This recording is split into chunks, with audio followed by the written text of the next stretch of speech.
Welcome.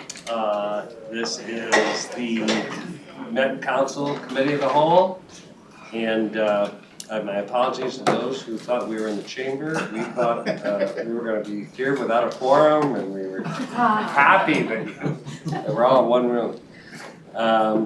We have the last Committee of the Whole meeting, believe it or not, was over a month ago, December 6th, 2023, it says. It should be 23, it might be amended on the agenda as 24. So those minutes were sent out in advance. If there's any motion or comments or corrections, I'd entertain a motion and a second for approval. So moved. Thank you. Second. Thank you. All those in favor say aye. Aye. Opposed? Thank you. I assume the agenda is approved, but speak up if you want any questions on the agenda. We do have one business item, which is something we can do pursuant to our bylaws for a time-critical business item. And that is the tip amendment. And I'm not sure who's bringing that forward. I am. Riva, the floor is yours. Okay, thank you, Mr. Chair and council members. Business item number 2024-9 is regarding the 2024-2027 TIP amendment for project adjustments. In summary, the following project amendments are proposed for the 2024-2027 TIP. To add locally funded reconstruction and bridge to the project scope and increase the cost of Anoka County's CSAH2 multi-use trail project and correct the roadway name suffix from northwest to northeast.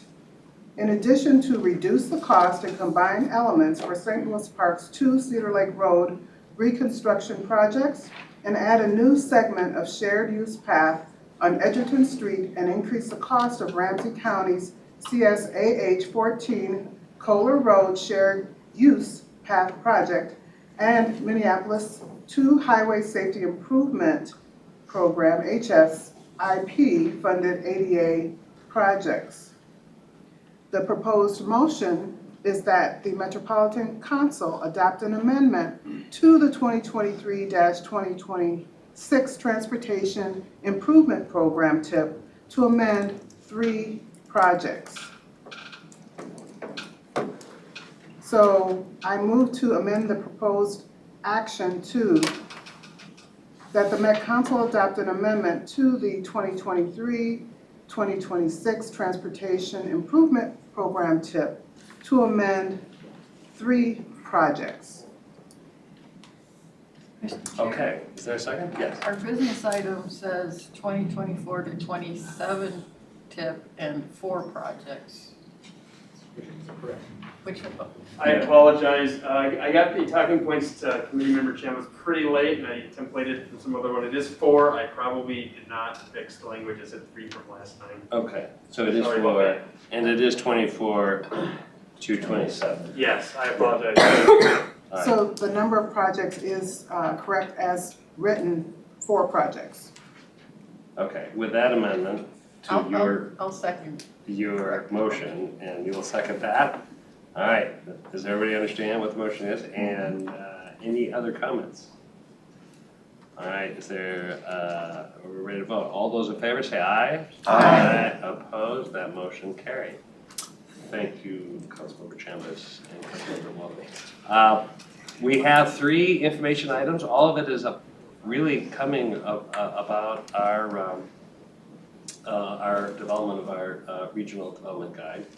I am really thrilled and actually had a preview of this arts in our planning process.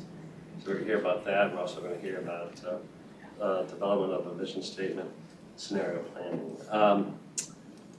Tony, when did you want to make some comments? You know, I could do it now.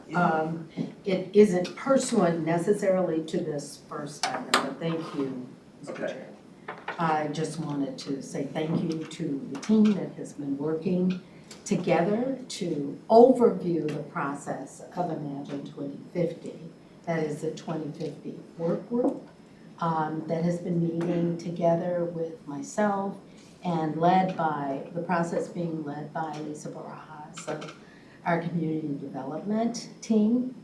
I wanted to share with you all that we have been meeting since November 15th. We've met about 5 times. We are in the process of bringing forward today, and you will be seeing it, the work that we have been doing to look over and prepare a vision statement for your approval and for the continuation of our work moving forward. We've also been working with the team to look over all of the work that will happen. The Creatively Imagine 2050 is new in presentation for us today, as well as it is for you. And we look forward to engaging creatively, all in the process of this very challenging work. I think you know that since the 2040 guide was prepared and is being implemented or brought forward in guiding all of the work of our communities, our team has really been thinking about 2050. And so this is not new work that we're looking at. It is the work that they have been preparing with our partners and with our communities, with individuals in our community since the 2040 guide was prepared. And even as the 2050 guide comes forward, I know that you all and our team are thinking about guides to come in the future and the work that we need to do. So I just wanted to say a thank you to the team that includes Robert Lilligren, Judy Johnson, Gail Cedarberg. Judy and Gail are unable to be here with us today, but Robert and I have been a part of those conversations together with the staff team that will be presenting to you today. So in particular, as you look at the vision statement that's been prepared and the work that goes along with that, the tweaking of statements that we've already seen, including our goal statements, please do share any thoughts that you have for us, because the goal today is to make certain we know, as we're in this process with staff closely, what you need from this work so that we are able to prepare together with staff and community in this upcoming year a guide that will take us forward as we imagine 2050. So I look forward to hearing your thoughts here in this section in particular on vision and beyond. Thank you so much, and Robert will chime in as needed as well. Well said. And thank you, Mr. Chair. Oh, no, I really appreciate, that's a really great way to start this evening. And you know, it's a reminder that we all do get, as council members, involved in various parts of our planning process, our committee work, and then we bring it back to this, to all of us. But it's not lost on those of us who weren't as engaged. That really is helpful having for you, Robert, and Gail and Judy. So thank you for your extra effort and time. And I keep hearing that this is a staff-driven organization, but I keep seeing the time and the effort that council members spend and engaging with some really talented people. So I think we got that right now for the record. So let's start with our Creatively Imagine. I have to say, in welcoming Amanda and Stephen, I was invited to a summit at the White House later this month, hosted by the National Endowment for the Arts, to talk about placemaking. Are you gonna go? I'm gonna be there. Thank you. I'm one of the speakers. Well, Ben Stone is somebody I know who now was with Transportation for America and now he's with the NEA. And MnDOT was one of the first agencies that has an artist in residence, which is, you know, as they say, was unusual. It shouldn't be, and I think now it's becoming more common. But I was really sad that I couldn't be there because I love what they're doing, and even more I love what we're doing because I had a little preview of your efforts. And so I got back to him, and apparently his family here. So I will make sure we stay in touch, and please let me know how it is when you go to Washington later this month. Yeah. And because I think what we're doing here, what you're doing, is maybe pioneering a model, and maybe you're going to express that when you're giving your presentation, that other regions will be following us. So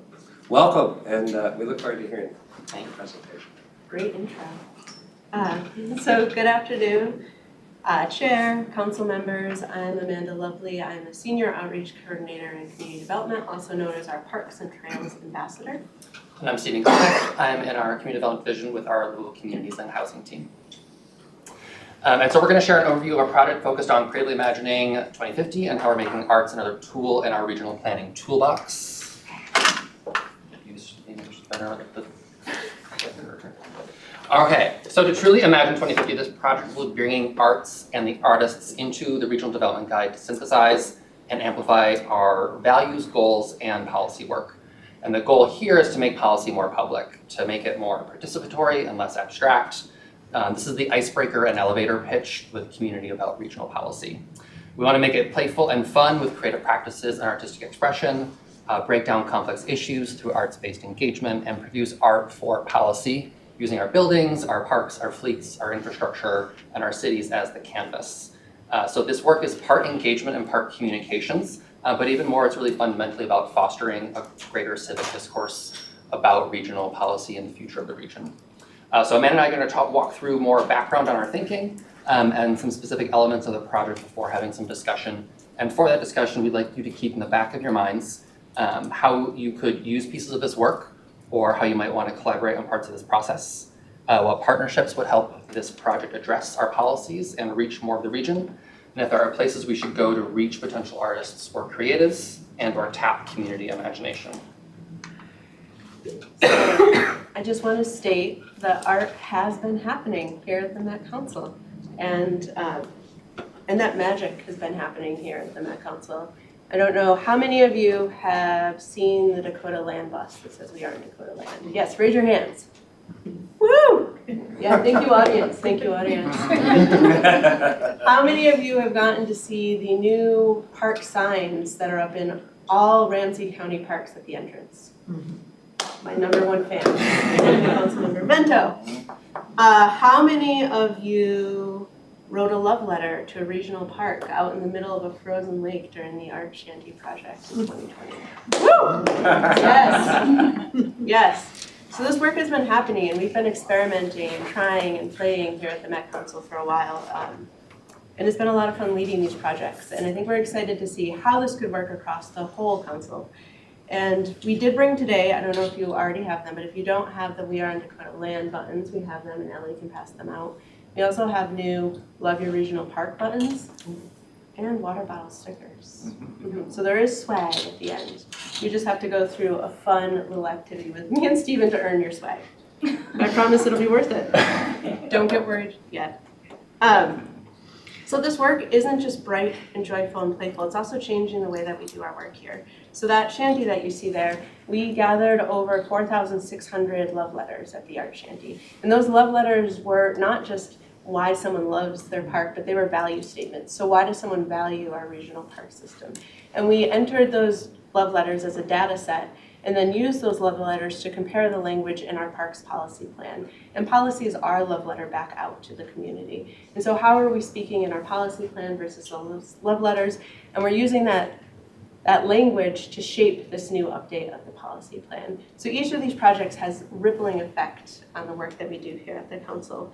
And not only that, they also bring a strong and joyful communications to the work that we do here at the council and bring it out into the world in a different way than some of the other work that we do. Where was the shanty located? It was on Lake Harriet. Harriet last year, Yep. and this year, Yep, and this year, hopefully. hopefully. It's gonna be frozen. Fingers crossed, team. Today's helping. Yeah, today is helping for sure. So each of these examples use a creative experience as the first step in gathering and sharing out information, approaching a big issue from a more accessible perspective, and instigating community conversations for policy planning work in a different way.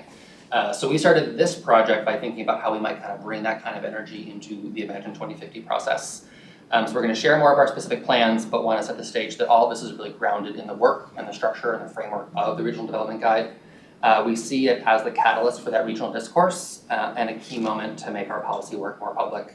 The arts and planning effort will show up as several different projects that mix and match how each policy area, all the cross-cutting issues, and the regional goals intersect in different ways and show up in people's lives. We think this is particularly important to keep the spirit of imagination alive as the different policy teams move farther into writing and getting into the weeds of policy. And again, this is part communications work in sharing what the regional development guide is more broadly and why it's important. And it's part engagement or re-engagement and having arts as a vehicle to translate policy, have those policy drafts be visual and experiential, so we can ask community if we've heard them, if they see themselves in that future, and what else they might want to see.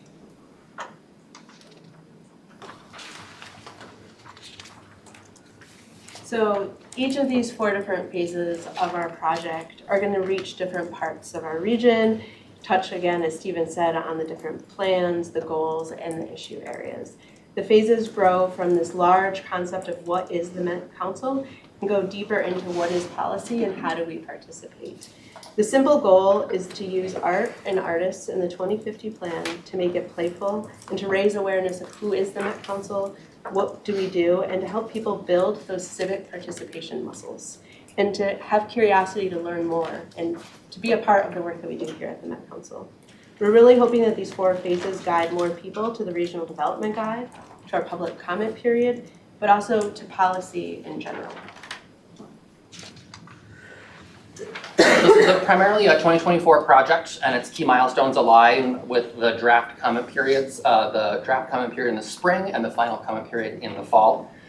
So an RFQ for a request for qualifications for 4 visual artists will be open in early February, and they will connect with the different policy teams in the spring to create original artworks around the future of our policies.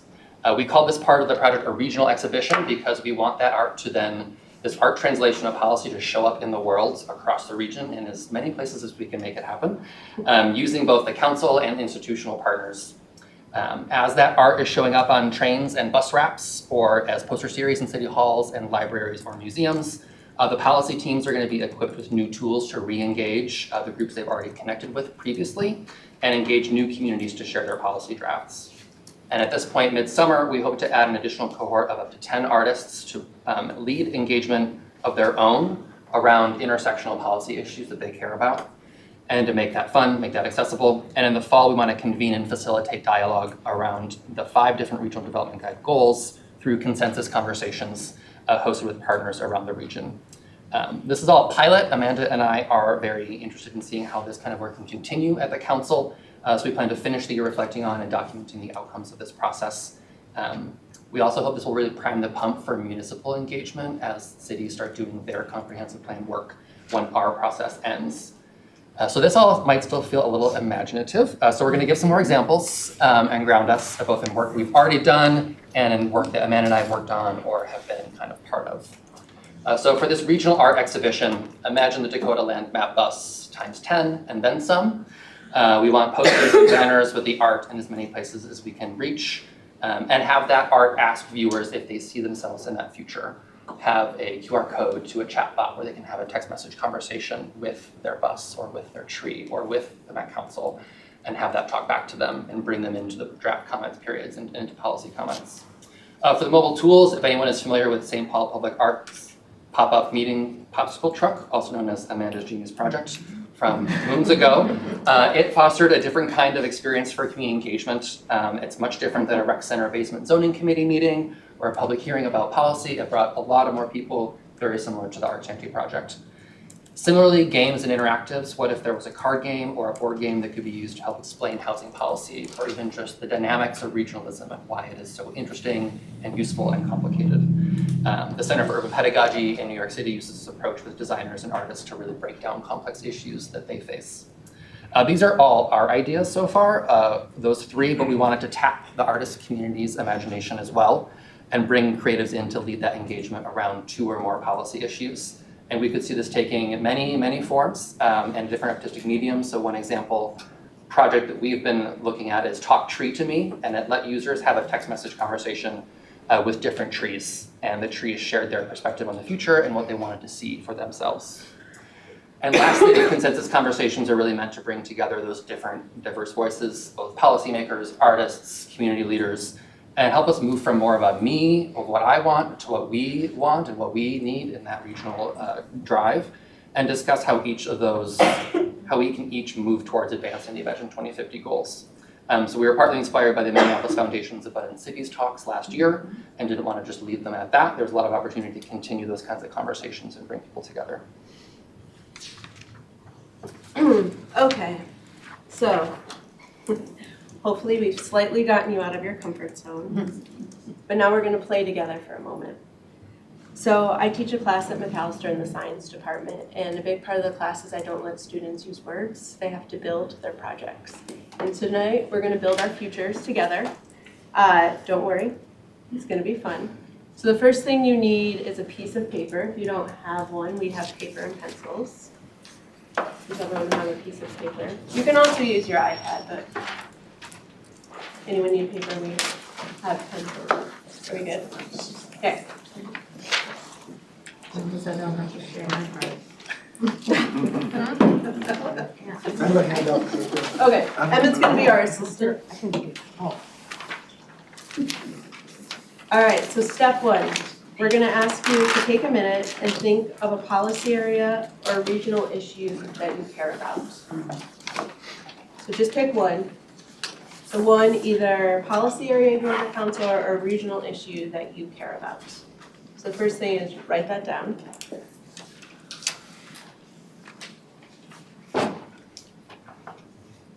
Now, once you've picked it, ask yourself, what is its future? And just think about that for a second.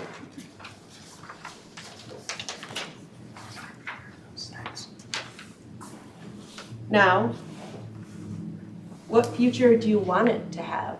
What future do you want that policy area or that regional issue to have? When you think about it, what do you see?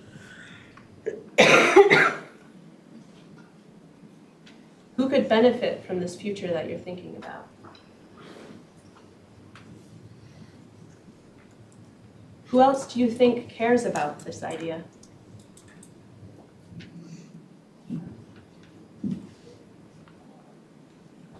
Now comes the fun part. Now you need to, now you can't share this imagined future that you just dreamt up in an email. No. Or with your notes. You need to think of a different way to share this idea you just thought about, this imagined future for this policy area that you were just thinking. You could draw a picture of it, you could build it with Legos, you could create a community performance, you could write a song about it and sing it at the next council of the whole meeting. Don't worry, we won't do that. Attendance is gonna go up. Yeah. Or not. I'm calling it You and sick to the next So meeting. just think of an imaginative way to share this thing you care so deeply about with someone else. And you don't have to do it, you just have to pay No, attention. don't worry, you don't have. So me and that's our Steven- homework for the next meeting? Nope, That's your homework for right now. right Oh. now. Just how would you share this in a different way?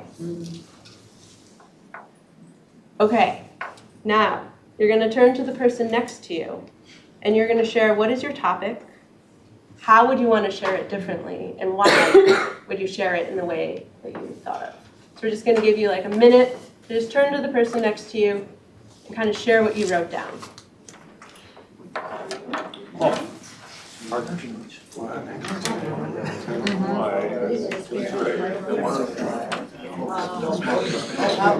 Let's go, three of us. You're welcome.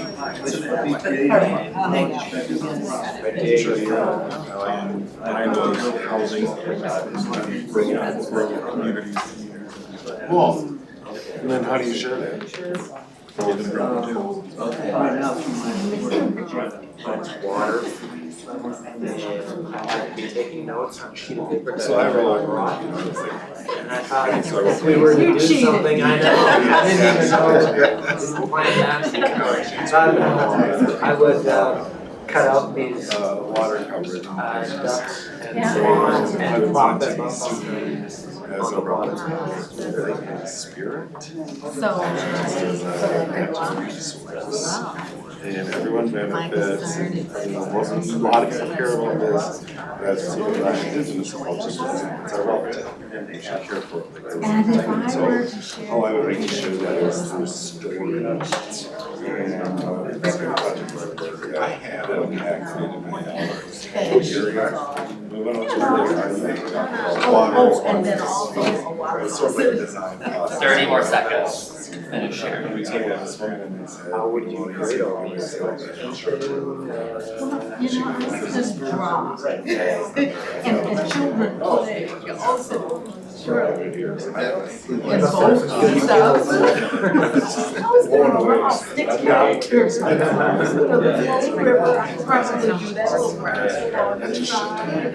I can draw a faucet. That's pretty good. And it was funny. Yes, I am not proud of myself. Yeah, me neither. You'd be looking at my mom. Really? Or her mom. Just gonna do a collage. I like this. I like All right, we hate to break up this party. We're just fun to see you all smiling. We're really impressed. Don't worry, you've all earned your sticker button. You are all now creative citizens. Great job. Anyone want to share their area or For their wild ideas. You creative don't way have they want to, to share it? but you're open. The floor is open if anyone wants to share. Really good one. I'm gonna back her up, so I'm not. Oh, yes, we kind of collaborated here. I love it. And, you know, I thought of my ideas, and then in collaboration, we came up with an art colony for livable communities. Currently, the future is not so good based on what we've been doing, but for the future, it can be great because we would have an opportunity to open up and allow access and available underlined resources to everyone.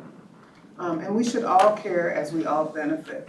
In this art colony, we would have art infused into the opportunities for housing, art in equity in music, art and equity in jobs, and food in that art colony as well. Can we move in? Yeah. Awesome. That is, and then I drew a picture, my visual was like a Monopoly board with all that stuff That on sounds there. perfect. Can't really see it. Okay. You get a sticker.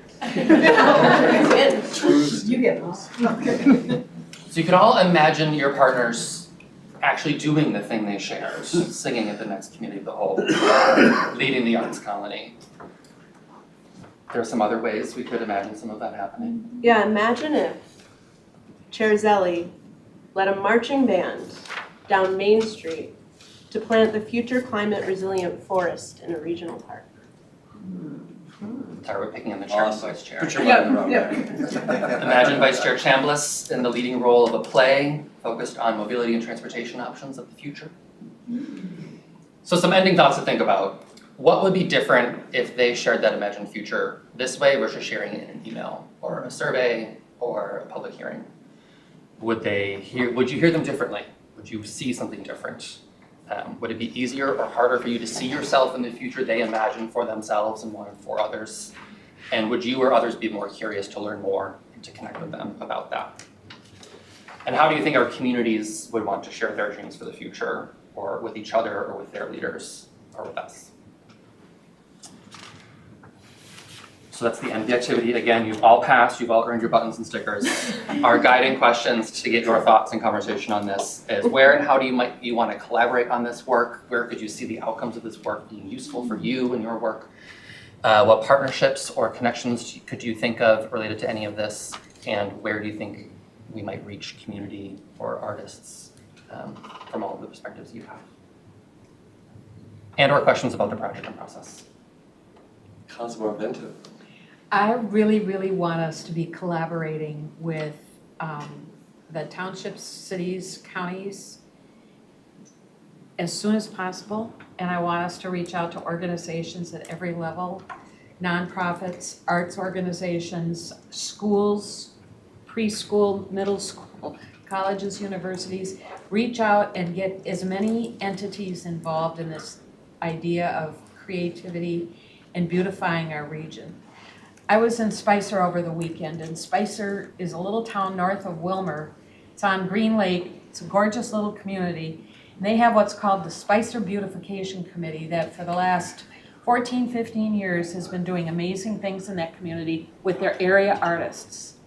It's music in the parks, the original one was Fish Gone Wild. Peter, I don't know if you remember this or not, but. I thought you were gonna say I started. Yeah. I don't remember that. That's a long, very funny story. No, two husbands got recruited by their wives who serve on the committee.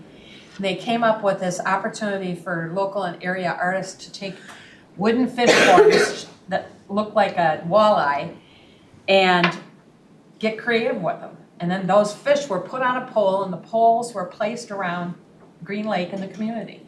And since then, they've gone on to do all sorts of things. And I think it would be really cool if we could engage our entities, public and private, in a region-wide kind of effort. And not that it would all be the same, maybe by county or by whatever. It would kind of do its own thing. Some may be seasonal, but I think this sounds like fun.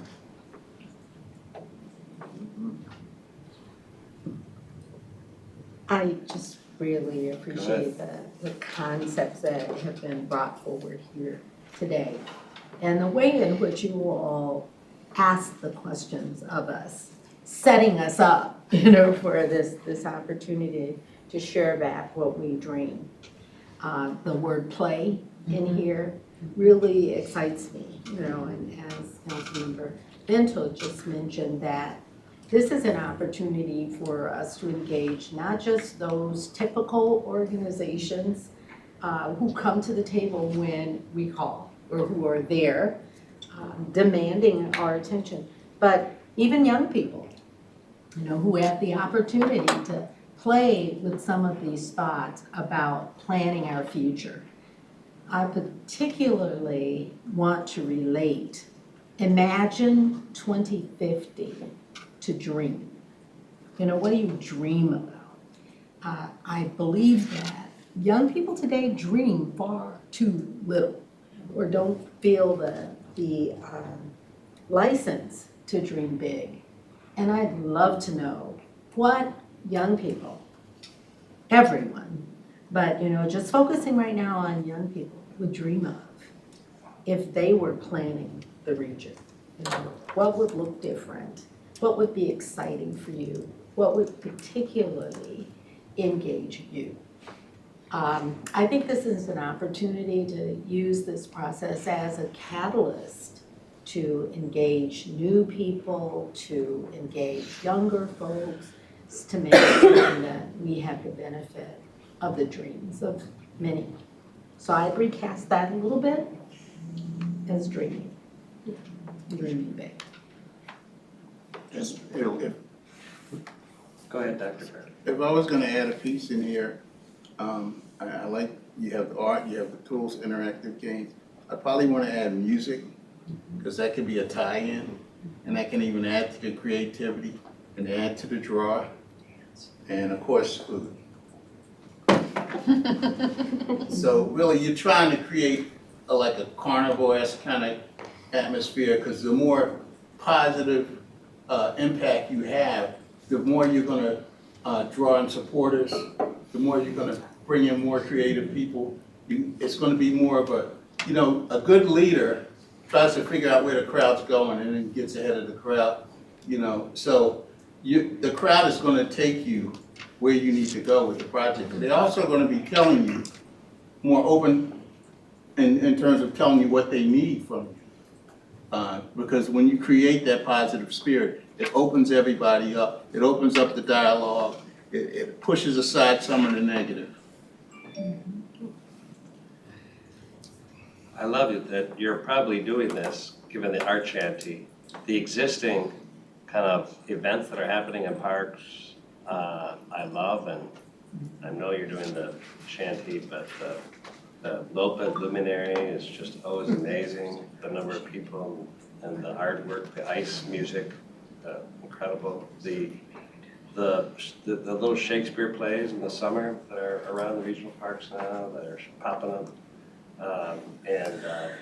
And music, and I have to say one of the best pieces of music I heard was coming out of Orchestra Hall in a concert and then seeing a pickup group that was just on the sidewalk, gathering a huge crowd. And who knew, whoever those people were, I mean, I don't know, but it was voluntary. So I love that spontaneous work of public space activation of, and those are your idea of like, where are they? And I think in transit, I had to mention this wonderful play I saw years ago by our great Minnesota storyteller, Kevin Kling. 21A. 21A that changed my mind about what transit is. It was actually the fact that this one artist played, 10 different, At least 10. or maybe more, people on a bus. The 21 local. And it was just an amazing story. And I actually bought the script somewhere. So. But the idea that it isn't just parks, it could be wherever we are, housing, transit. There's stories. Wendy? Thank you, Mr. Chair. I apologize in advance because I've been watching too many of those Metropolitan Task Force thingies, so I'm crabby. But is this adventure mystery category? Is it a drama? Is it I've a heard tragedy? so much of Science fiction. how little people understand what we do and why we do it. And I think if we can use this to educate people on what we actually do and get meaningful feedback from them, I think that's helpful. But if we do it as a promise the world to everybody, we're gonna make your dreams come true, that sets us up for failure. I mean, even on our own website, we take a lot of credit for affordable housing, but we're not a housing agency. And then people get mad at us because there's not enough affordable housing. Well, we just told them that we were the housing people, and we're not, So I think we need to be grounded in not setting up expectations that we can't deliver on, but bringing more clarity to what it is that we actually do and what we can actually offer to people. Yeah. Sue? Being this is 2024 is the 50th year of MPOSC. It's a great year to celebrate MPOSC. Yeah. And it would be novel, I think, to put together a 10 or a 15-minute video about the history of our regional parks that then talks about the future of our regional parks and why they're important, what they bring to the region. And there are some phenomenal filmmakers in our region that could help us with that. I think it'd be well worth doing. Might be able to get a grant from some state agency to help with it. You never know. One more comment. As you look at the use of the arts for the purpose of illuminating the regional development guide process and the guide itself, I hope we won't forget that the arts is an incredible way to illuminate our work ongoing. And, just as Commissioner Wolf was saying, people do know so little about what the Metropolitan Council does, about the way we do our work, or even the purpose, of the work we do, which is planning a region. We don't do all of the work, but we have an incredible role of planning that needs to be fulfilled, and it can only be fulfilled with the active, regular participation of those for whom all of that work comes together. We don't do it without our partners. And Councilwoman Wolf's point is clear. We don't want to set up people to think that. But we do want to educate a community to know that there is work of planning a region. That work, a lot of it happens right here in connection with partners. And to use the arts on an ongoing basis for this guide and beyond, I think, should be our objective. So thank you for bringing this forward today. Robert? Yeah, thanks, and thanks for bringing this forward. I love it. I love this whole project. In your opening, you had make policy playful. And I love those words, and so it can be so dry toast. I think before I was a policymaker, I didn't even really know what policy was, you know. And so I think this is going to be a great effort to engage our communities in a new and different way. And just looking at some of your questions in what partnerships would help, and I think you have a real opportunity through the artist call to get into a level of artists that have networks into communities that we normally wouldn't be able to access. And Amanda, I saw you kind of cross your fingers when you announced the date of the February artist call. So my guess is that work is in process and ongoing. And a lot of this work that we're looking at is not that different from the work I do at my day job. We use artists as a community engagement tool and as a community development strategy. And so some of this feels really familiar, and I know the particular approach that you need when putting up an artist call to make sure that you're going to get the responses that you want and things. And one caution I would give us, and I'm sure that you're aware of this, but large government institutions and the artist communities and individual artists aren't necessarily natural partners. And one of the things we do at my organization is kind of act as that buffer sometimes between government and artists, because I feel like artists do need protection when they're dealing with the large governmental institutions. So just so we're aware of that and sensitive as we go forward. And to the question, and so how do I want to collaborate? Any way that can be useful. I'm really interested in this project and how we can kind of recast the policy conversation. And there was another, how would I use this? I thought that was some of the outcomes of this work. And so as we've been going into this 2050 design guide process, and just the last few years have taught us how things can change very, very rapidly, and it sort of tests our resilience, right? And the pandemic, George Floyd's murder, it's been hard in our city and in our region, in my city and in our region. And one of the things that we had kind of a spontaneous conversation about this after a community development committee meeting, but for me, I've just really been sort of charmed with this idea of what does resilient policy making look like? And we have our emergency plans, so our government, continuity of government and things, and not so much creating resilient policies, but what does the process of resiliently creating policy and this idea that making policy playful, I just feel like there's some connection there. And so that's how I'm intrigued to kind of use this work as we go forward. Okay. Peter? On the playful note, some things to think about. We've been talking about visual artists. I love that. I have experience working with kids painting a mural. So maybe one of the 10 visual artists could be along those lines. I was thinking about other forms of art besides visual art, like what did I write down? Playful, like improv or sketch comedy, poetry readings, ceramics or sculptures, along with music that was mentioned before. I have no ideas beyond that. Knowing that those things are art things, and that that there's creative people out there, and that if we think creatively, they could be incorporated in some way.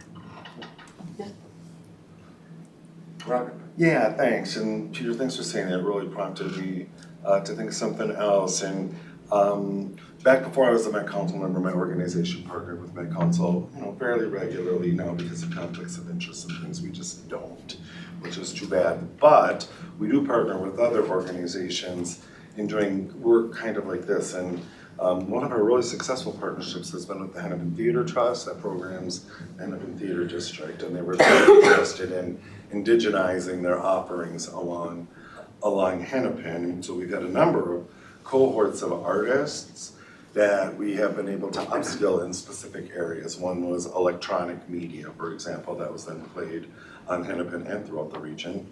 Another was mural painting, and so we had a cohort of predominantly Native artists, or maybe exclusively Native artists, who had never been muralists before. And there's all kinds, and I'm no expert, but there's all kinds of technical things you need to know to create a mural. And so I guess maybe a piece of that we're adding skill and capacity to the region's artist community through this project. Maybe you could, Mr. Chair, have a roving park. You know, like you create a little square of a park and you put it in a skyway. And you have a little fake campfire and You can be one of our 10 artists to make it happen. exactly, you know, like some wooden seats and a tent or something, or whatever it might be. That'd be kind of cool. Parking day, moving parking day. So, yeah, that may be getting to what I was thinking as we were talking through this, but the engagement of artists and creative people in general, I think of everybody really is an artist, and how we gather and how we make gathering a part of our development process, you know, throughout all of our work in all areas. Would be interesting to focus, you know, in some way on that topic. And then I also wanted to mention the art of spoken word, you know, which is a particular art that young people engage in, which could invite them to share their thoughts, even dreams about our development. John? Mr. Chair, Councilmember, I think after listening to this and playing with my own kind of thoughts on it, the best example that I've watched in the last couple of years has been the Monarch Festival over at Lake Nokomis. They brought in mostly Latinos from the Butterfly starts in Mexico. Yeah. And so they have the dances, they integrate the environment, and they integrate, you know, the arts. So they have these silk screens, and I think I have from, I don't know how many now, from the last so many years. Kids go every year, and it's getting bigger and bigger, and it really does add all the elements of what we do there. It's good. And the only thing else I'd interject is that there's really, to me, there's a real sense of urgency on what we're talking about here.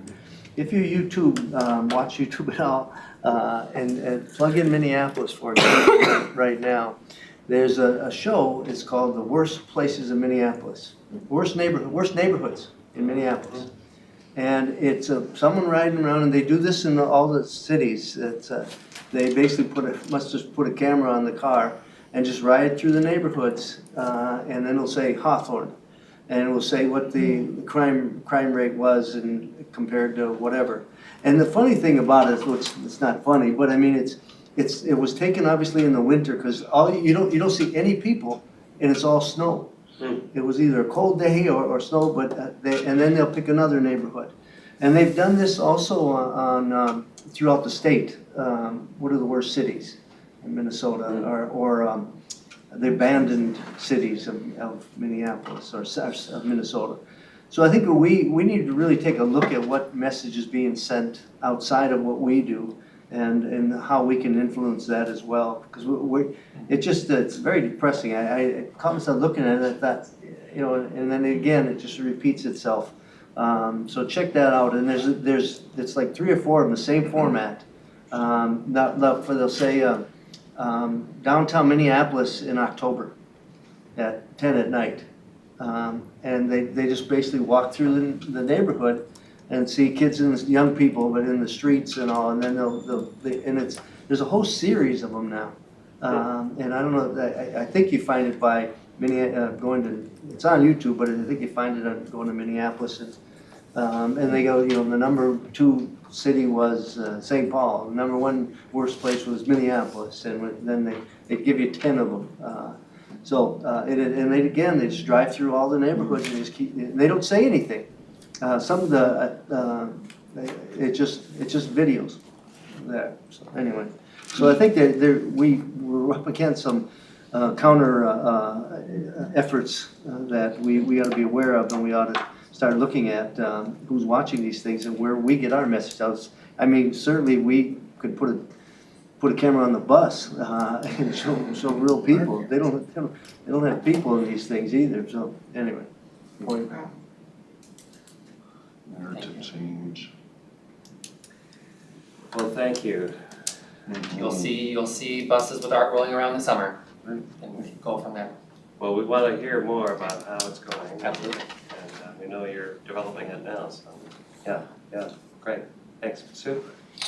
Just one more thought, we might wanna think about how we can incorporate art in our facilities. Yes. Exhibits, whatever the case may be, Yeah, Wendy? the council chamber could use some jazzing up. Yeah, right. You saying it's a little boring? Thank you, Mr. Chair. Keep in mind that much of our region doesn't have buses or trains. Right. Gotta go beyond the buses, yeah. We plan to, for sure. Thank you. All right, good luck. All right, on, Michael, we have not forgotten Tony's speech and the importance of the vision statements, both for Imagine 2015 and what you had to present. Well, Thank you, Mr. Chair. Good afternoon. Good afternoon, council members. I'm Michael Larson. I'm a planning analyst in the Community Development Division. And I'm here today specifically to support report out from the Regional Development Guide Working Group. And as Councilmember Tony Carter mentioned, that includes her as well as Councilmember Cedarburg, Johnson, and Lilligren. I'm a little I regret a little bit that I've just prepared a set of PowerPoint slides instead of an interpretive dance. it's not too late. Spontaneous. But next time you'll have it all Yeah. ready. Would you like disco or? I like dancing, so you might see me doing that as part of this exercise, and I appreciate the energy and the creativity that my colleagues are bringing to this process. So today's focus is a proposed brief vision statement for Imagine 2050, as well as a couple of recommended small changes to the 5 regional goals that the council has been working with since June of last year. So as Councilmember Carter had mentioned, the working group is providing staff an opportunity to explore subject matter in more depth, and you'll hear more about this in future meetings. Before I proceed, Mr. Chair, I'd just like to see if Councilmember Carter or the others would like to make any further introductory comments, or I'm happy to proceed with an overview of what they've proposed and what it's based on. Okay, great. So, Mr. Chair, feel free to interrupt me. I've got several slides that provide context for the work that we're proposing. And we can, dwell on that background information or revisit it as you choose to. So the vision statement, the proposed vision statement was built on through consideration of not only the working values and goals that the council adopted last year, but the principles of what makes a good overarching vision statement. In the memo that accompanies the presentation today, we gave you some examples of vision statements for comparison, so hopefully that was helpful in context. Among other things, an effective vision statement should be clear, concise, forward-thinking, and align with their values. So the proposed vision statement that the working group developed together was that the vision is a prosperous, equitable, and resilient region with abundant opportunities for all to live, work, play, and thrive. So I'm just kind of noting play, which was discussed a lot in the last presentation, and I appreciate that connection. The working group thought that this first statement was succinct. They wanted to, we considered what they considered an alternate sentence structure that had a pays homage to the title of the Regional Development Guide, Imagine 2050. So this alternative was we imagine a prosperous, equitable, and resilient region. I think the council members can speak for themselves why they prefer the first, but in terms of succinctness and not making presumptions about who we means, they chose to, that's their preferred, and they can speak to that as well. So, so I just want to, so I can briefly go through a few kind of background slides to reinforce what we've done. So this reinforces the distinction that we've made in high-level language. We've been working with some time for Imagine 2050.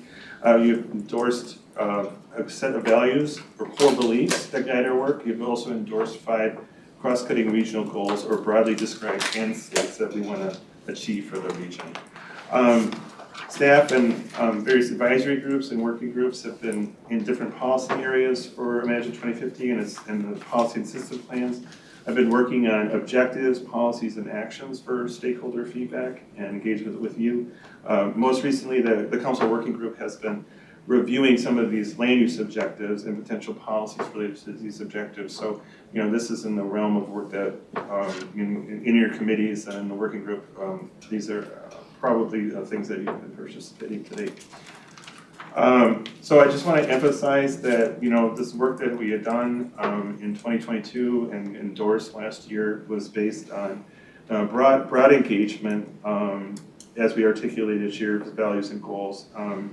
So these are the primary groups that we engaged and the number of times that we engaged them specifically on these topics. But this inventory certainly doesn't consider all of the numerous meetings that have happened since that time in the various policy realms, and including work that they've done to respond to these cross-cutting regional goals.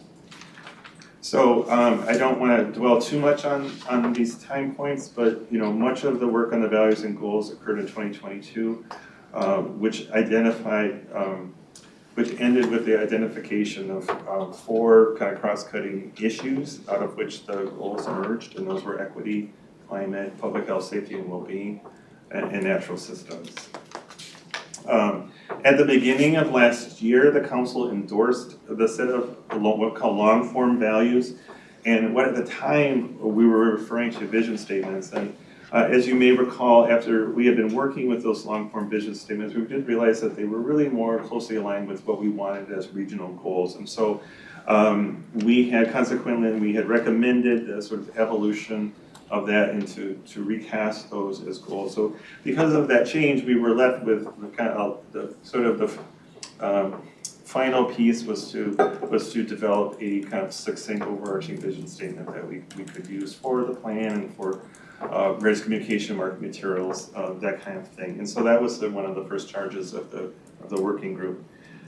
So a couple of things, we can go back to the vision statements and have comments from the working group members. But I did want to also bring forward a couple of what we consider are important tweaks to the how we describe the goals. We got these goals have been pretty durable in terms of responsiveness and functionality. We haven't gotten a lot of very little to no feedback. However, we did get some pretty important feedback from the Equity Policy Development Team for the Transportation Policy Plan. The first goal about our region being equitable and inclusive, the intent was really to call out the need to be welcoming to people that are new to the region, either moving nationally or international immigration. But we got some feedback that the language that we had created felt awkwardly constructed, and seemed to suggest that newcomers were somehow different than residents. And so what we've proposed is, in consultation with the working group, is to change that to simplify it and to be that every person feels welcome. The other feedback from that TPP Equity Policy Development Team was some concern about our use of the term productive in context with our communities are healthy and safe. It felt that it didn't, and I think staff agree, it doesn't fit well with the context of healthy and safe. And I think kind of more importantly that, although economic productivity is important to the region, it doesn't fit well here, and that one's security, dignity, and well-being, the context of discussing productivity doesn't depend, those things don't depend on whether or not someone is productive. And I think thinking about people in our region who may be retired, who may not be able to work, and that kind of those members of our community who we may not consider. So we just felt, and I think we agreed that term was inappropriate. We've been working with these goals for some time, and I don't believe we'll receive any additional constructive feedback. We have tried to discourage frequent edits to this work so as to not confuse the process. And so this may be one time where we want to endorse these changes and then, if comfortable, adopting the vision statement. And then providing staff and the working groups with this updated language to use for their presentation and engagement. We kind of want to avoid some confusions about different sets of language. Not that this couldn't change again in the future, but we want to kind of consider time points and milestones when we do this. So the last slide kind of meant to kind of help your conversation maybe as a reference point here is to juxtapose the first recommended vision statement against with the short forms of our values and goals here, just to see how they might stand with one another. So, Mr. Chair, that concludes my presentation, and happy to support the conversation with the working group members and the rest of you. Great, thank you, Michael, and very clear. Comments? Sue? One comment, and I heard what you said about editing, Michael, and I appreciate that. Know that the work group's done a lot of work on this. Under the vision, the alternative we imagine, for me, feels too passive. I need something like we are building, we are striving for, we are moving forward.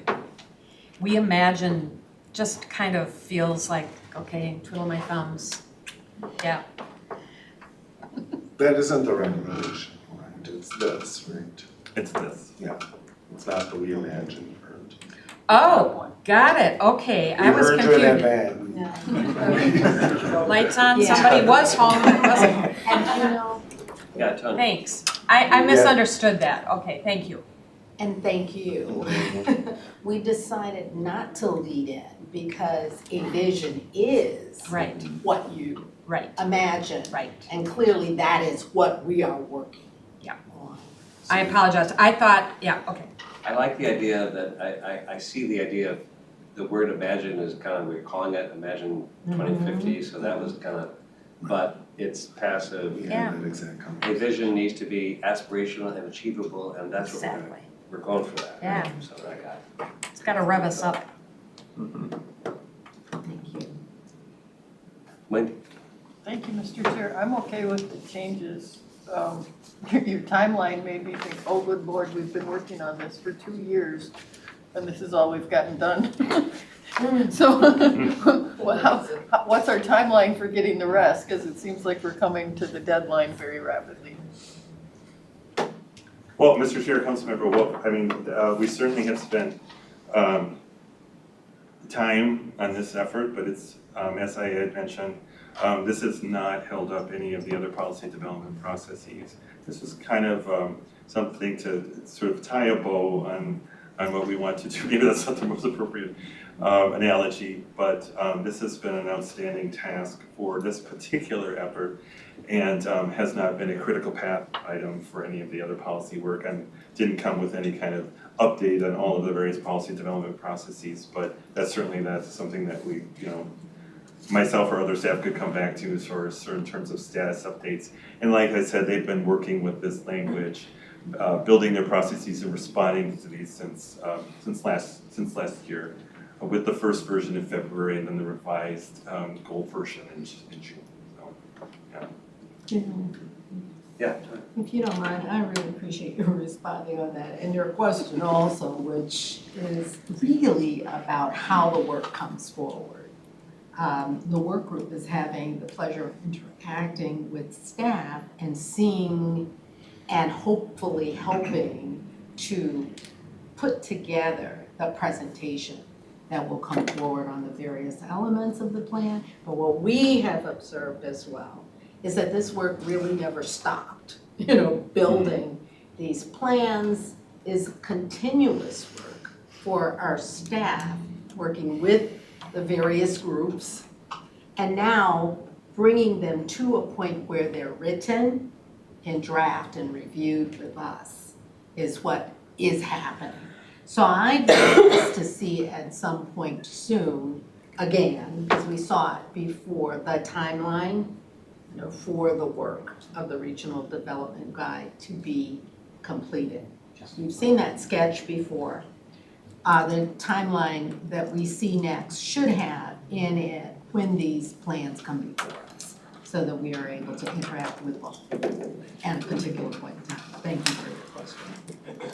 Yeah, Robert. Oh, I'm sorry, Wendy, did you wanna? Just a follow-up, Mr. Chair. I really want to be able to interact with local governments on this stuff before it's completely done, so that we're not presenting us, this is what we did in a black box that you guys have not been able to see. That doesn't go over very well. So if there's an opportunity to be meeting with the counties and the cities and townships about this stuff before it's done, I think that's important. It's something with a big draft, as in it's not done.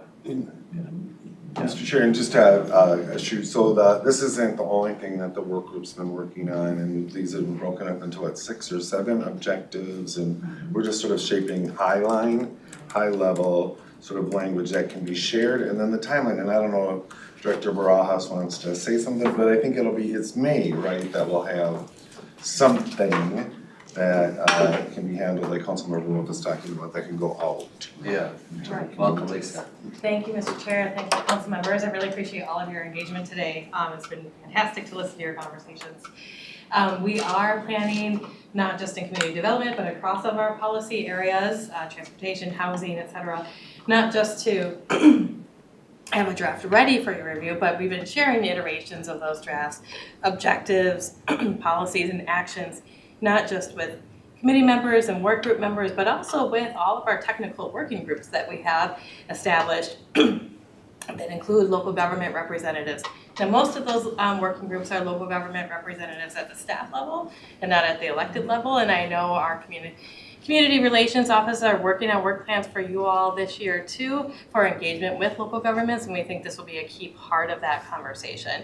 As far as our schedule, we're working toward a 60% draft for this May timeline. So all of the things that you're seeing won't be new when you see them. They'll just be put together in a package together rather than in these pieces, and there'll probably be additional elements along that. So that's across all of our policy areas, and you might recall updates from folks from across our different divisions talking about working towards that timeline with some additional opportunities for informal engagement during the summer months, and then moving into a formal public comment process, which is long. It's many steps along the way in the late summer and then into the winter months because of the number of different steps we need to take to bring every element of this to you for the full adoption. So going through all of our official committees, et cetera, as part of that process. So that's the big sketch of the timeline for you, and we are wholly operating on a no surprises approach. So anything that you see in that draft, you probably have seen in some form at some point along the way. Thank you. Thank you. That clarification. Any other questions, thoughts of this? I think we should be able to, at some point, given what Wendy just mentioned, to be saying that vision and believing it as we work toward shaping the feedback from our local governments. So, and it really feels right. So that's what we have now. So.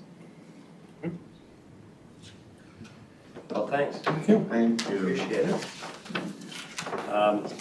Well, and we're now going to hear from, is it Eric coming up? Great.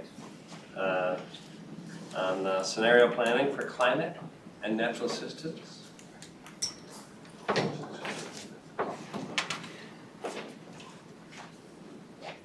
Thank you, Chair Zelli, and thank you, council members. Appreciate being here once again. For those of you who don't know me, my name is Eric Wojchik. I'm a climate policy and planning analyst and local planning assistant here at the council.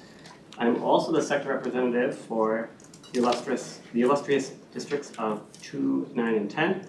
I'm here today to present information on climate and natural systems as it relates to scenario planning. I'm quite happy to take your questions, but I'll ask you to hold them until the end of the presentation just because of time. To establish some foundational understanding, we'll start out with some framing concepts around both climate and natural systems. I'll try to go through those slides fairly quickly, but I just want to kind of set some foundations here for everybody. And then we'll go into climate change findings and natural systems findings for the various scenarios.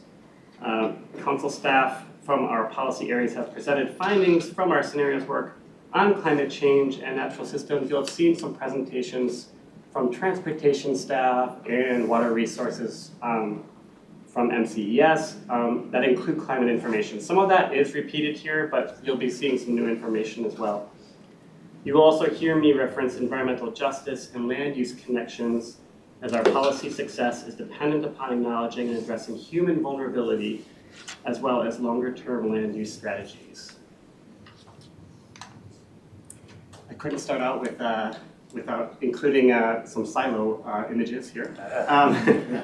I like to drive this point home a lot when I talk about climate, so I'm going to do it again here for you all. Some of you might have heard me say this before, but the Met Council is as an organization, is not an outlier. We need to work differently if we are going to succeed in combating climate change and enhancing and restoring natural systems.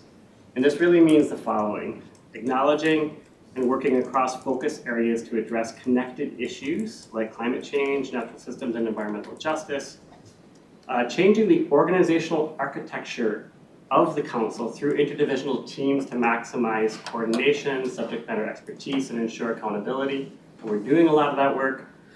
And then finally, establishing new collaborations to address intersectionality of climate issues. And this means extending our reach to develop and sustain new partnerships. Some of you are very familiar with these concepts. I'm not going to spend a lot of time on these, but again, this is just a foundation setting for everybody.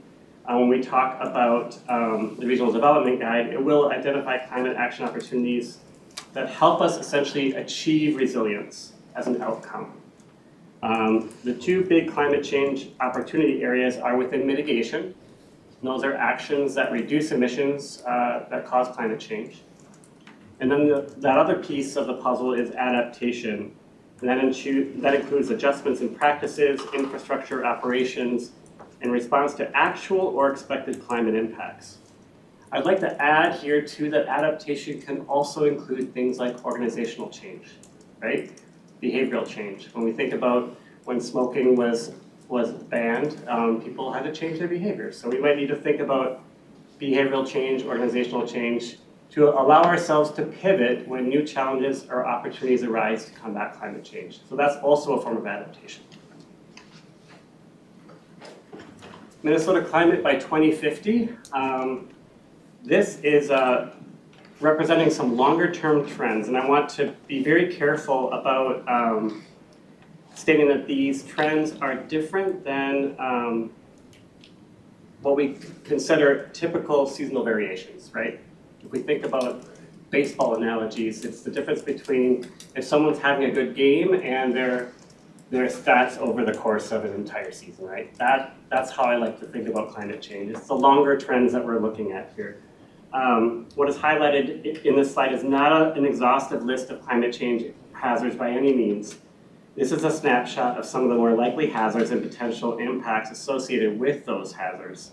When it comes to flooding, we're more than major rainfall events have become 2.5 times more common during the first few decades of the 21st century, and these are called mega rain events. They cover more than 1,000 square miles and are 6 inches of rain or more in 24 hours or less. And sometimes they can get up to 8 inches of rain. The Pollution Control Agency has highlighted here the kind of built environment and infrastructure that's at risk of severe flooding in the state of Minnesota. And you can see here the numbers are pretty staggering when you look at that. 155,000 residential properties alone. That's a massive amount of properties at risk. When we talk about heat, by 2050, people in Minnesota are projected to experience an average of 40 days per year over 90 degrees. The average is 14 days per year. This represents an increase in heat between 2 to 4 degrees Fahrenheit per year by 2050. And I want to stress that this represents very real public health impacts for Minnesotans, especially our most vulnerable communities and people that work outside. And then finally, I wanted to just mention the extreme conditions that we might be experiencing, which has had an impact on insurance rates. So there is an economic toll to all of this. According to the Insurance Federation of Minnesota, extreme weather events have caused insurance premiums to increase 366% since 1998. And I would be remiss to not mention last summer. I keep thinking, why did I not go camping last summer? Why wasn't I out on my bike? We had an incredible amount of air quality alerts last summer. Many of them kind of moving into the AQI red range. And I think a lot of you probably didn't even know what AQI was until last summer. But the 2023 summer really shattered the 2021 record of these air quality alerts. And then we also have, obviously, water impacts associated with water quality issues. John. You said the 2023 shattered the 2021 record. What was that record? That record for air quality alerts in 2021 was 13 alerts covering 42 days. And this last summer we had 20 air quality alerts covering 52 days. And typically we have one red AQI day every decade. So that shows just how different last summer was. Really different. We had 20 last year. Yes. And normally we have one every how many years? Decade. Per decade. Wow. And last year we had 20 air quality alerts, but that covered 52 days, which is a lot of the summer. Yeah. Yeah, when, Mr. Chair, have they changed the parameters for those over time, or is that using the exact same measurements? is it apples to apples in terms of measuring? That's a really good question. I've not heard that they've changed them, and it would be interesting to ask if there's any plans for that, given the heightened risk. No, I mean, it would be interesting to know if they have changed them, because the change in frequency, if it's due to more stringent, or you know, Right. recognizing more hazards. I see, yeah. Yeah, I don't know the answer to that question. I have to Yeah, we're assuming not, but let's check that out. Yeah. Yeah. That's a good question. This chart shows Minnesota's progress in meeting its GHG emission reduction goals. There's a lot of lines on this map, so I'm going to explain them to you. That dark blue line shows our progress to date, and to date is really, you know, we're a little bit behind the time in terms of like the information on this. That's where we are in terms of our progress currently. The green line shows the Next Generation Energy Act goals adopted in 2007. But today's science tells us that we must go further and faster to address this reality. The Minnesota's Climate Action Framework includes additional goals in dark red to reduce GHG emissions by 50% by 2030 and achieve net zero emissions by 2050. And I will say here that, you know, the reason I've titled the slide the way I have, which is kind of a joke, you know, Minnesota is not quite meeting its GHG goals. We have seen a real huge reduction in electricity generation emissions, and we'll kind of talk about the difference and why that's important. But that emissions reduction graph in the blue also includes the pandemic. So, you know, it does look like we're kind of on target to meet those goals, or we're kind of reaching that point, but I would take this graph with a pinch of salt because it's including those pandemic numbers where we did see a huge drop off in people driving emissions. And this slide is a little bit busy, and I apologize, but I'll just explain it to you. This is really breaking down the emissions across sectors for the state of Minnesota. The left side of each bar represents the year 2005, and the far right of each sector bar represents 2020. This chart shows that emissions have fallen in most sectors. You can see the arrows up or down, the green arrows going down. Have fallen in most sectors from the 2005 levels except the industrial and residential sectors. We can see here that electricity generation has fallen from the highest GHG emitter to the third highest. And this is largely due to utility scale decarbonization. So this is essentially Between 2005 and 2020, electricity generation has dropped by 54% because of the onlining of renewables at the utility scale. So that is a pretty massive positive point here in terms of GHG emissions reductions. Most of you are familiar with the concept of pollution, right? GHG emissions, we can think of them as no different in a lot of ways. So electricity generation can be thought of as point source pollution, right? We can really lower emissions by focusing on how all our electricity gets generated. What is more challenging is diffuse GHG emissions. If we drive personal vehicles, it's very difficult to reduce those emissions at scale because we're all driving our individual cars. So just wanted to make that point here. The transportation sector is now the largest contributor to GHG emissions in Minnesota. Emissions from transportation sector have dropped 18% from 2005, largely due to people driving and flying less during the pandemic. They still remain at 26% of the total in 2020. And then finally, that agricultural sector has not changed much in terms of emissions, primarily because of successful forest regrowth programs in greater Minnesota. That's good news there. And again, I'm just setting the lay of the land here before we get to the scenarios, which we'll get to. This slide is really to make the point that there are many pathways to emissions reductions.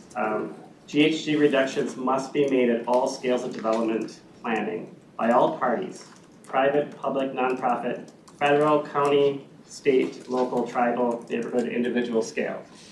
This slide is really just showing a snapshot of our GHG strategy planning tool. And this tool is used to help communities drive down emissions by implementing strategies that reflect community vision and capacity within the community context. The tool allows the opportunity to test out the effectiveness of different GHG reduction strategies. And by focusing on these GHG reduction strategies, we can see how a single community can reduce its emissions in meaningful ways through choosing its own climate pathway. That black line represents the business as usual scenario in terms of an individual community. And then you can see the green line there represents different transportation strategies that a community might employ. And the blue is reducing building energy. So this is, if a community wanted to take some measures, they could see how that wedge moves. Now just pivoting to natural systems, again, to set the foundation for this, we have taken a different approach to natural systems. And a lot of you are familiar with this. We're now referring to natural systems as opposed to natural resources, which was the term we used in Thrive. This new language is really respecting the intrinsic value of nature outside of what it provides to humans. We want to move away from policies that frame natural systems in terms of how humans either use them or preserve them. And this also embeds the need to not only preserve high-quality ecosystems, but also includes the need to restore and regenerate degraded natural areas in our region and provide connectivity and enhance biodiversity. Finally, we recognize that work can and should be done at all scales and all landscape types across the region. This includes large-scale conservation work through regional parks, as well as the establishment and maintenance of neighborhood-level pollinator habitat. This is a very busy image, but this is just to prove the point, and I want to just emphasize the feedback loops between climate and natural systems. The point here really being that, and this image comes from the World Wildlife Fund, but it was adapted from the Intergovernmental Panel on Climate Change, the foremost authority on science on climate change. It really demonstrates that climate resilience is deeply rooted in the integrity and viability of natural systems. Where we have degraded natural systems, often in or near low-income neighborhoods, we also have less resilience to climate impacts that occur over time or through a sudden shock. A resilient neighborhood is dependent upon healthy natural systems to absorb climate impact shocks and stresses.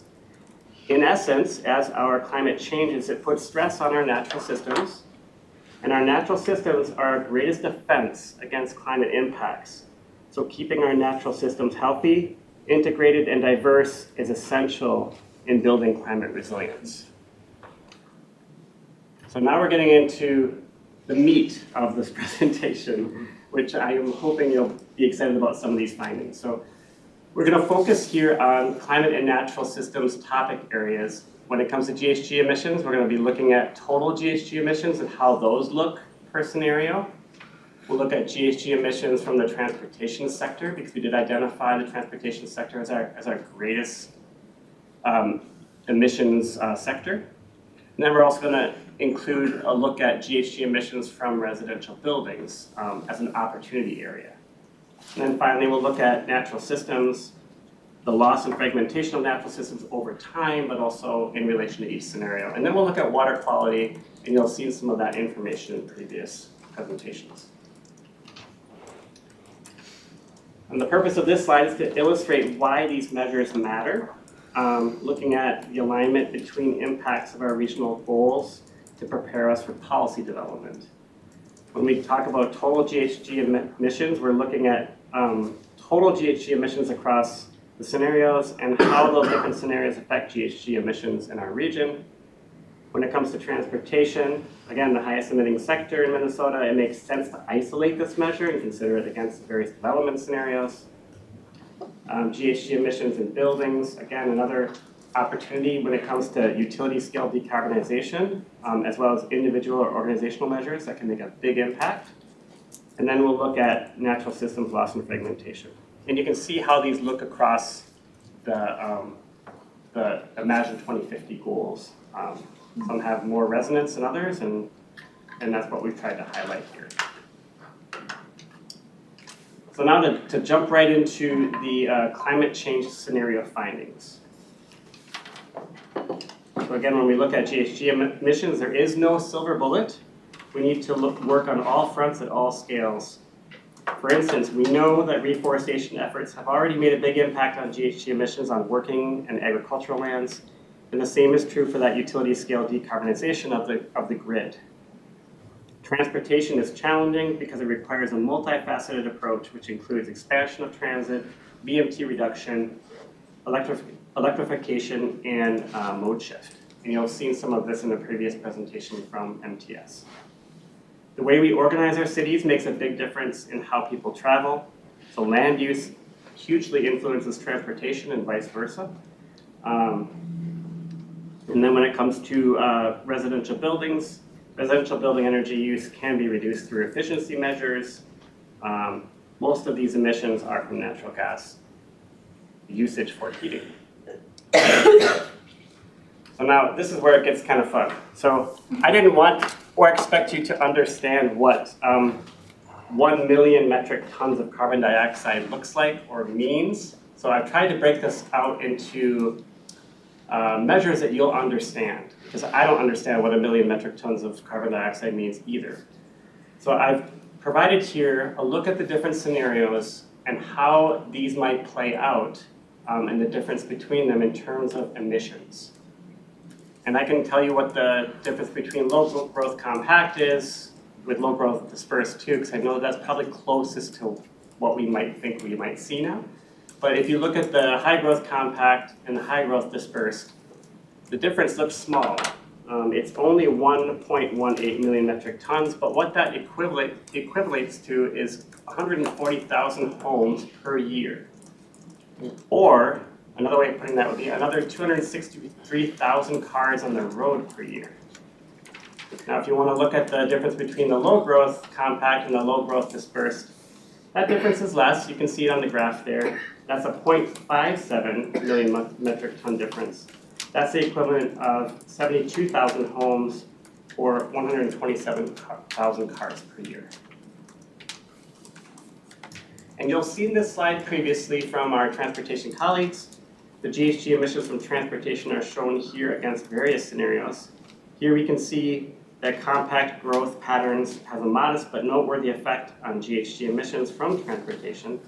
The scenarios are based on currently adopted policies, so these numbers could be more divergent through implementation of new policies.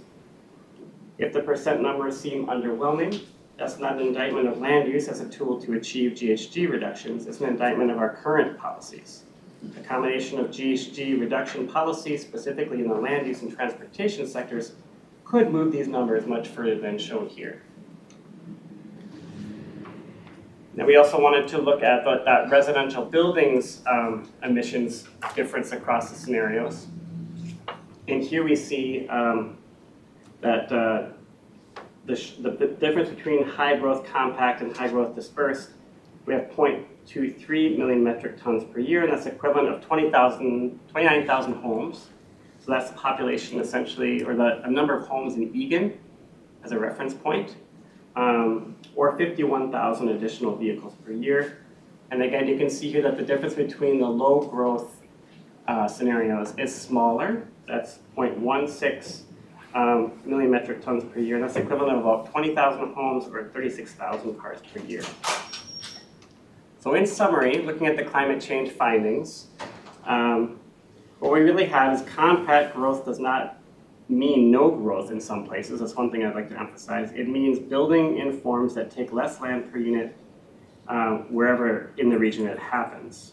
But compact growth does generate less GHG emissions than dispersed growth at each growth level. Compact growth produces lower transportation-related GHG emissions than dispersed growth at each growth level. And residential buildings in the compact scenarios produce less emissions than in dispersed scenarios at each growth level. Now we'll talk about the natural systems scenario findings. I think you'll find these very interesting as well. I think one thing we've heard from a lot of our engagement is people are very, very interested in natural systems and green space. So we've heard that repeatedly in engagement. So I think this is a really exciting area. But before we jump into it, I just wanted to talk a little bit about the measure we're using to see how we're doing and to see how this measures against the scenarios. There are many measures we can employ to assess ecosystem health and vitality. For the purpose of this scenario planning analysis, we looked at what's called the regionally significant ecological areas, developed by the Minnesota DNR and updated by Met Council. It's worth mentioning that this is only one measure of natural systems, and there are other ways to assess more specific aspects of natural systems integrity. But this does include areas and places where intact native plant communities and or native animal habitat are still found in the region and continue to provide important ecological functions.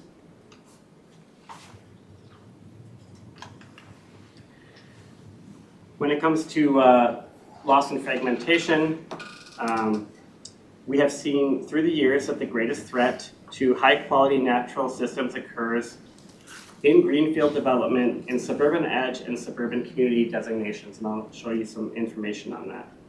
Current policies have proved insufficient to protect the regionally significant ecological areas that are not already protected through conservation designations. When it comes to water quality, chloride and nitrate runoff show divergent impacts by scenario, and we'll have seen this from our water resources colleagues. Nitrate enters local lakes and streams, usually from agricultural runoff, and this contributes to excess algae bloom in local waters, which deprives water bodies of dissolved oxygen, which in turn affects aquatic life. Chloride, generally associated with road salt application, is generally associated with road salt application in developed areas. It is toxic to aquatic life at high concentrations in water bodies. So these are other measures we've used in terms of natural systems. Now the point of this graph is to show that in actual fact, when it comes to natural systems protection on a regional scale, we're doing pretty well. One thing we found is that in total, between 2005 and 2020, we've actually only lost about 3.1% of these regionally significant ecological areas. But if you actually dig into the data and start looking at it, you find that a majority of that has been lost in the suburban edge and suburban communities. And in fact, the suburban and suburban edge communities had less of that land in that designation to begin with. So it's just showing that there's been a disproportionate impact in these particular areas over the years. if we start looking at this in terms of 2050, as it relates to the different scenarios, we see that dispersed development, especially in the rural community designations, poses a greater threat of loss to high-quality natural systems than does compact development forms. This finding should encourage us to find ways to continue to limit growth in the agricultural and rural portions of our region, and more importantly, provide more guidance on how and where development in these areas should occur to not only preserve the rural character, but also more specifically to conserve our limited natural systems in these areas. I had some of our research staff pull this image because I think that an image is much more powerful than graphics or like graphs. This is just one example of what happens incrementally in the region. It shows part of a region that suffered from regionally significant ecological area fragmentation between 2000 and 2020. The image on the left is from 2000. You can see a pretty large, contiguous, intact natural area.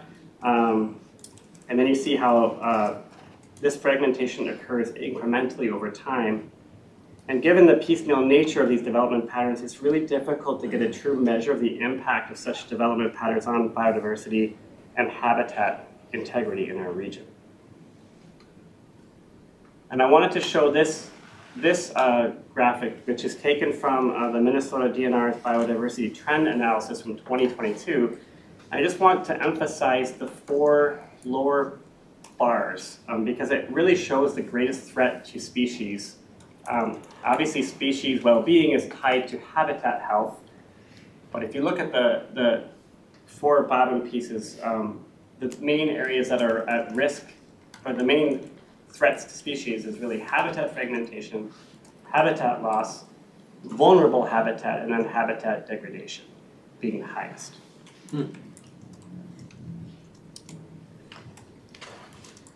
And finally, talking about water quality, you'll have seen this before.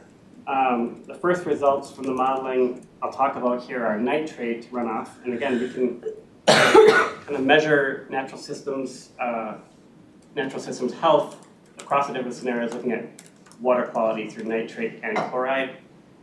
The plots on the maps here show the difference in nitrate runoff between the different scenarios compared to 2020. I think that the challenge with this is that it's a very nuanced picture. You start to see things breaking up by watershed, and it's not a very clear picture in terms of how different development scenarios might really be affected in terms of water quality. What I will say is that the graph on the left is a little bit more illustrative of the overall impact of nitrate over time. Nitrate obviously is tied to agricultural use, so if we have more dispersed development, in fact what ends up happening is nitrate use on land ends up going down, which is why in the high dispersed scenario we actually have a reduction in nitrate. And same with the low dispersed. So that's essentially because agricultural land is being lost, so nitrate is being used less, which is less than affecting water quality less. Now when we look at chloride, and you'll have heard this before, the opposite is true. As we develop outward from the core, and if we develop in a more dispersed pattern, we're applying more chloride to our roads, because we're building more roads, we're applying more chloride and salts to our parking lots. So you would tend to see a higher chloride use and potential runoff, which affects water quality in those high dispersed and low dispersed scenarios. So to summarize the natural systems findings, dispersed development patterns pose a higher threat to natural systems loss, fragmentation, and species loss than compact patterns. Dispersed development reduces nitrate runoff, which comes from agricultural lands. Compact development reduces chloride runoff, which comes from de-icing roads and salts. And then finally, the connections to land use. This is my final slide. Overall, when we talk about how to use land to reduce GHG emissions, land use is a long-term solution. And I think most of you will recognize that when we build ourselves into a situation, we have that land use and we have that built environment for a long time. But that doesn't mean that land use isn't part of the solution, because we can also build our way into better, more beneficial outcomes, which will be longer lasting. But we basically have to look at near-term and long-term solutions overall to deal with the climate issue. But overall, compact development provides better outcomes for climate and natural systems compared to dispersed. It lowers GHG emissions, reduces habitat fragmentation and loss, allows for less chloride pollution, and more nitrate pollution. I think that's where I end on. So happy to take any questions you might have. I know that was a lot of information in a short amount of time. Happy to take questions, thanks. Is a lot of information. I know we'll have an opportunity to consider it, and then as this is an ongoing process, can we just fundamentally ground us a little bit on some of the goals?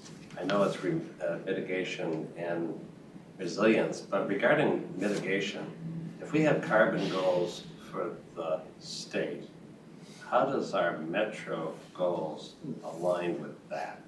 And I know and maybe this is more than we can attack today, but we have the STAC committee from MnDOT give very aggressive VMT goals. In order for that to be achieved, most of that would naturally have to come from the metro area. Are we kind of doing this independently, or are we somehow aligned with what the PCA and the climate action plan is for the state? That's an excellent question. In terms of goals, we are aligned with the state goals. Okay. But I think that we're doing work right now internally on the GHG side, because we have a new researcher we just hired, and we're doing some number crunching to see how does that look at the regional scale, given the fact that the region is over half the state's population. Right. We've also got most of the built environment here, so we're going to have to see what that looks like. Kind of looking at those goals and see how they might translate to the region, what that means. And your other point about MnDOT, I know that there was a state legislative directive to work with MnDOT on VMT reduction. As far as I know, that work is continuing. I know Director Barajas is involved in that, but I don't really have an update as to where that currently is. But I know that we've been directed by the legislature to work on that with MnDOT. Yeah, and some of it might just be irreconcilable. I'm not sure in regards to the plan. Yeah, Wendy. Thank you, Mr. Chair. I made notes because you wanted us to wait to the end, so I have a few things that I wanted to talk about.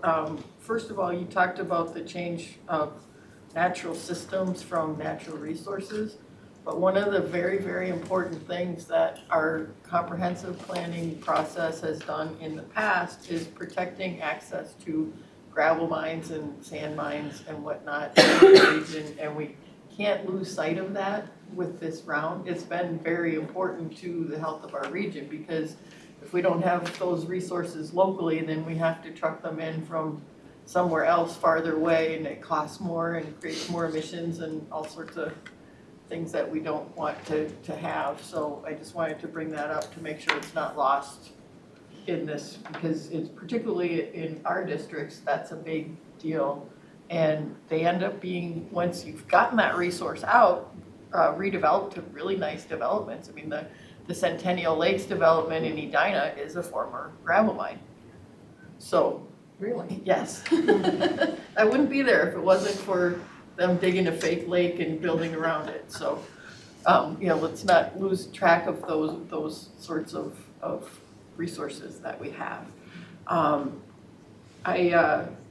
had a comment on the chloride use assumptions that I have brought up in our water supply planning stuff too, that it assumes kind of business as usual for how we deal with snow. And I don't think that that's necessarily the right assumption. There's a lot of improvement to be had in the core if they were to get better at snow removal, because you wouldn't need as much salt if you got plowing done quicker, instead of letting everything turn to ice with the 3-day plowing plan. And so there is opportunities with changing technology and operations to drastically reduce the chloride in the core. If there was. Primarily for the local governments and big box retailers. Well, yeah, and a lot of the suburban communities have worked very hard on using different mixtures of, and MnDOT and cities and counties have been working on different mixtures to use less salt by getting it to stick better with additives or whatnot. So there's probably still room for improvement in that, but we have dramatically reduced in the last 20 years how much salt many communities put on their roads, with better roads as a result, because of the better technology with better metering, better product. So don't assume business as usual necessarily. Excellent. On the chlorides. And then we also need to be careful of assuming that development is a closed system, because the biggest thing that we do in terms of housing in the region is offer people choices in the market, so that if they can decide to come here and get the kind of housing that they want in the part of, wherever in the region that they want to. And if we make assumptions that you only get to have this kind of housing, some people will say, well, then I'm not gonna live there, I'll move somewhere else. So whether that's outside of our jurisdiction, or whether it's go to a whole nother region and get a job there instead, we need people to fill those jobs, and meeting those housing choices is not something that we have control over. I mean, we either meet them or we don't, but we have to offer choices. Great points. Others? Dr. Carter? I had a similar question. To what extent are we looking at other coal regions around the globe who are employing alternatives to salt? Because there are alternatives, and are we piloting some of those programs to find out if we could have a significant reduction? Councilman Carter, thank you. I think, as far as I know, I think a lot of the cities are sharing a lot of information in this area. I know, to Councilmember Wolf's point, there's been a lot of work on pre-brining, this kind of like a liquid solution that where they brine the streets, and you'll see that in Minneapolis and St. Paul and some of the suburbs already, where when they know a big snow event's coming, they'll actually come and wet down the roads in advance, and I think that greatly reduces chloride going into runoff.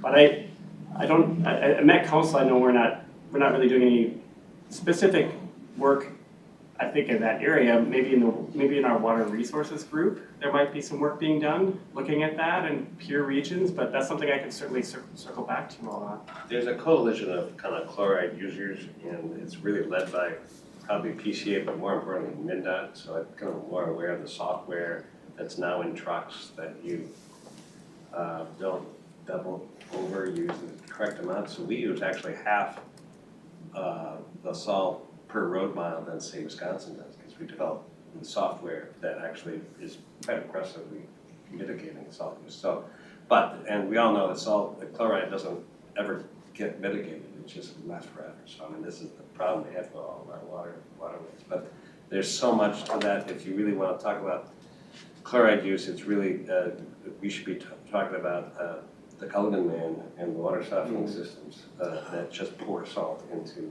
our water use. So, I mean, it's a complicated issue. We always look at the road, but there's just, and I talk about big box retailers because part of the issue is maybe going to the legislature and changing the liability for slips and falls, because there is so much liability that the Targets and the Walmarts of the world just pour salt around the entrances at the pedestrian level more than it is that you'll ever see in a city street. So I think this is politically important work. It's not one that we are pioneering as the council. Maybe we should, but There's a lot, if we start peeling that little onion back, there's a lot of other areas here.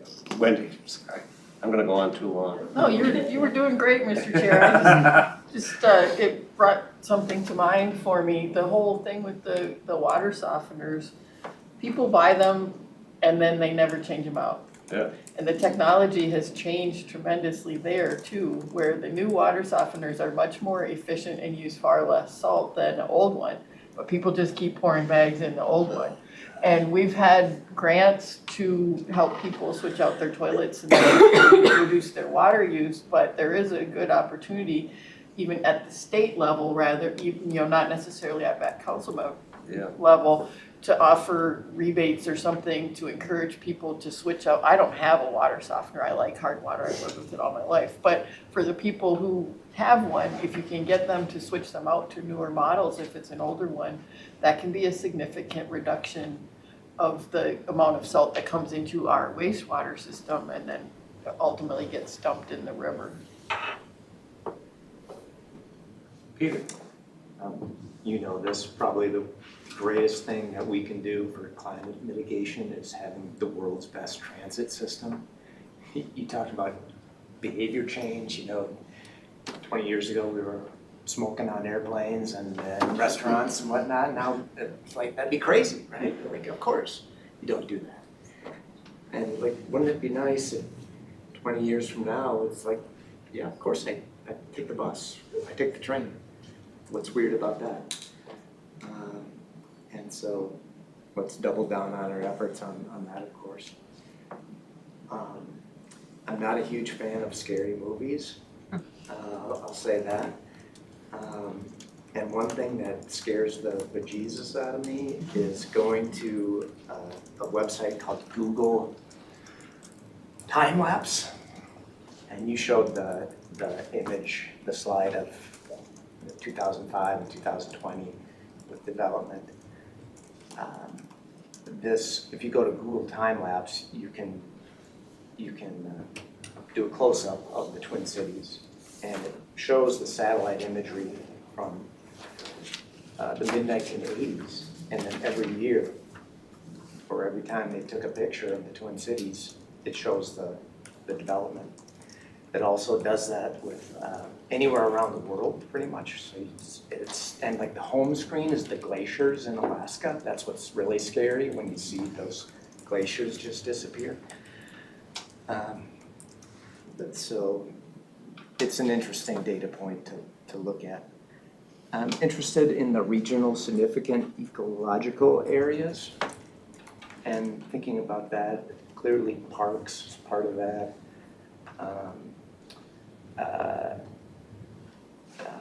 Our waterways, but what else is included in that?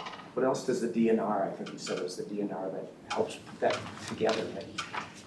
What are some examples of regional significant ecological areas that are not parks? I assume it's parks, state parks, regional parks, or rivers, lakes, or are they just parks? Councilmember Lindstrom, thank you. That's a great question. I know that we've looked at adding other measures. This is why I mentioned that this is not the only measure that we could use for natural systems. We could add in a lot more features. But I know that the RSEA includes habitat for game and non-game, including threatened, endangered, and special concern animals. It includes biological diversity. I'm not exactly sure what the measures the DNR uses for that. Connectivity in the landscape, so corridors, conservation corridors, groundwater recharge and improved water quality areas, and high to outstanding examples of native plant and or animal communities, or animal aggregations, animal gathering. So these can be informal areas. They can be delineated wetlands. They're not necessarily always within a protected. I mean, delineated wetlands are protected, but they're not always within a park or a preserve. Yeah. But they might. This is where natural systems conversation gets interesting, because sometimes these can be small areas, not contiguous with other areas, and if development encroaches upon them, it could threaten what's currently there in terms of its integrity. So thinking about how do we create more buffers, how do we create more edge habitat, that's all the kind of thing that is worth considering. Or even like you were saying, encouraging in the urban areas, more pollinator-friendly lawns, for example. Thank you, Mr. Chair. I'll give you an example of one that staff put a note in the comp plan amendment that it was, not preserving a ecologically sensitive area. When the Costco went in Egan, it's got 494, 35E, and a bunch of factory stuff and some residential around it. But where Costco now is, there was a small oak forest. And they cut that down to create everything flat. So that would be what they would be talking about. The West End shops were built over an old Honeywell torpedo factory, so there's some good things too. I learned that the other Watch day. your Who step knew? over there. Yeah, exactly. Any other last comments, questions? Eric, thank you so much. This is a lot of information. I know it's a work in process, but we really appreciate the extensive work, and we know we'll be engaged in the future. And thanks to those council members who are getting more engaged in the regional development work. This is a big year for this, and we have more to work. So with that, it is now 5:59, so this train is on time and on budget. This meeting is adjourned. Thank you.